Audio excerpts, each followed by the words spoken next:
అయితే చాలా బాగుంది బ్రో. లిటరలీ అందరు ప్రతి ఒక్క ఆడియన్స్ అయితే ఎంజాయ్ చేస్తారు, నేను అది గ్యారంటీ ఇస్తున్నా. అండ్ చెప్తున్నా కదా 2026 సమ్మర్ బ్లాక్ బస్టర్ అయితే అని చెప్పుకోవచ్చు. గాయపడ్డ సింహం అని పెట్టారు కదా బ్రో, అంటే దీని గురించి బ్రో సో అది మోసపోతాడు, హట్ అవుతాడు, దాని గురించే బాగా గాయపడ్డాడు మా అన్న అయితే. సో లిటరలీ చాలా అంటే చాలా బాగుంది. అండ్ తరుణ్ భాస్కర్ సార్ అయితే కొత్త యాక్టింగ్తో మీరు చూడబోతున్నారు. సో తన కామెడీ టైమింగ్ కానీ అవన్నీ లిటరల్లీ ఎంజాయ్ చేస్తారు, చాలా బాగుంది. బెటర్ హిట్, దానికి అన్నితో పోల్చుకుంటే చాలా బెటర్ హిట్.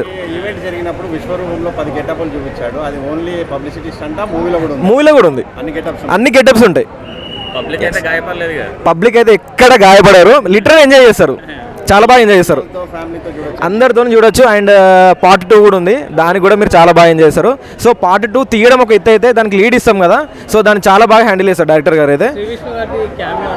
తన క్యారెక్టర్ హైలైట్ అసలు ఈ సినిమా మొత్తంలో. తన కామెడీ టైమింగ్ కానీ తన యాక్టింగ్ కానీ ఒక స్వాగ్ ఉంటుంది అన్న దగ్గర, చాలా అంటే చాలా బాగుంది, మీరు అందరూ ఎంజాయ్ చేస్తారు. సమ్మర్ బ్లాక్ బస్టర్, దాంట్లో ఎలాంటి డౌట్ లేదు. సో డైరెక్టర్ క్యాష్ ఫస్ట్ మూవీతోనే బ్లాక్ బస్టర్ కొట్టుకోవచ్చు. బ్రో గాయపడ్డ సింహం ఎలా?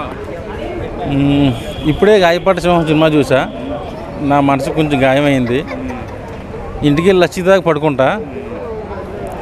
తరుణ్ భాస్కర్ అన్ని యాక్టింగ్ మానేసి డైరెక్షన్ చేసుకోమని చెప్తా.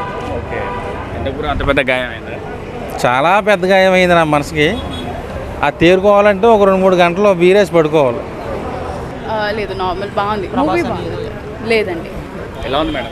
బాగుందండి మూవీ, బాగుంది. హైలైట్స్ అంటే ఏం చెప్తారు? కామెడీ చెప్తాను, ఓవరాల్ యాక్టింగ్ బాగుంది, కామెడీ చాలా బాగుంది, చాలా బాగుందండి. Fun, very lots of fun. JD గారి క్యారెక్టర్ కూడా బాగుంది, కానీ మీరు చూస్తే అర్థమవుతుంది, kind of a villain role, కానీ చాలా బాగుంది. ఎస్ అనుకోవచ్చు, మేబీ. సింహం లాగే ఉంది. సినిమా చాలా బాగుంది. అండ్ చెప్పుకోవాల్సిన సినిమా అంటే ఏంటి అంటే దీంట్లో ఫస్ట్ కశ్యప్ గారి డైరెక్షన్, యాక్టింగ్ చాలా చాలా బాగుంది.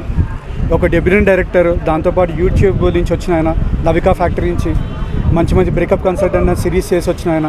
సో చాలా బాగా చేశారు సినిమా.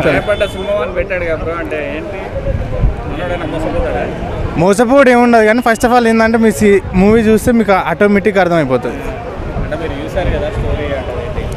స్టోరీ ఎట్లుంటుంది అంటే ట్రంప్ గురించి బ్రో, అంత సీక్వెల్. ట్రంప్ యూఎస్ పోతే ఎట్లుంటుంది, ఆడికి పోతే రిటర్న్ అయినాక ఏంది కష్టాలు ఏంది అని. శ్రీ విష్ణు క్యామియో రోల్ అయితే ఇంకా సూపర్ ఉంది బ్రో. ఫస్ట్ ఫిలిం బ్రో ఇది.